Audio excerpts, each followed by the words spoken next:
Gaza युद्ध विराम पर 12 जून को संयुक्त राष्ट्र महासभा में हुए मतदान में भारत की अनुपस्थिति पर कांग्रेस प्रवक्ता पवन खेड़ा ने तीखा हमला बोला है।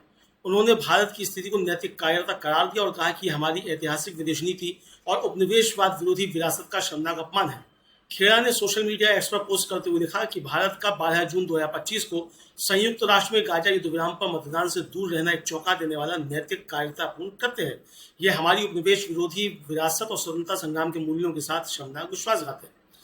पवन खेड़ा ने भारत के अतीत में फिलिस्तीन के समर्थन की मिसालें गिनाते हुए कहा कि भारत 1974 में फिलिस्तीन मुक्ति संगठन पीएलओ को मान्यता देने वाला पहला गैर अरब देश बना।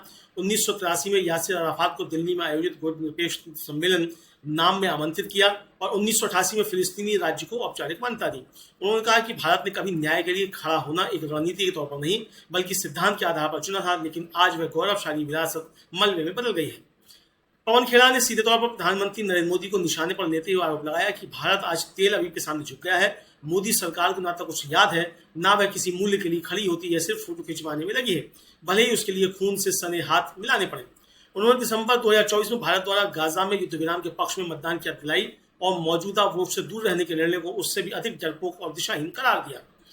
खेड़ा ने भाजपा सांसद निशिकांत दुबे द्वारा हाल ही में दिए गए फिलिस्तीन समर्थक बयान और मौजूदा मतदान से दूरी के बीच विरोधाभास को पाखंड की पराकाष्ठा कहा। उन्होंने आरोप लगाया कि एक ऐसी सरकार जो गाजा में बच्चों के जलाए जाने के बावजूद युद्ध विराम के लिए वोट देने से डरती है, वह दुनिया को नैतिक नेतृत्व देने लायक नहीं है। खेड़ा ने चेतावनी दी कि अगर भारत ने समय पर स्पष्ट और साहसी रुख नहीं अपनाया तो अंतर्राष्ट्रीय मंच पर उसकी आवाज का नैतिक पतन समाप्त हो जाएगा। उन्होंने कहा कि दुनिया सबसे ऊंची आवाज नहीं सुनती, वह उस देश को सुनती है जो साहस और अंतरात्मा के साथ बोलता है।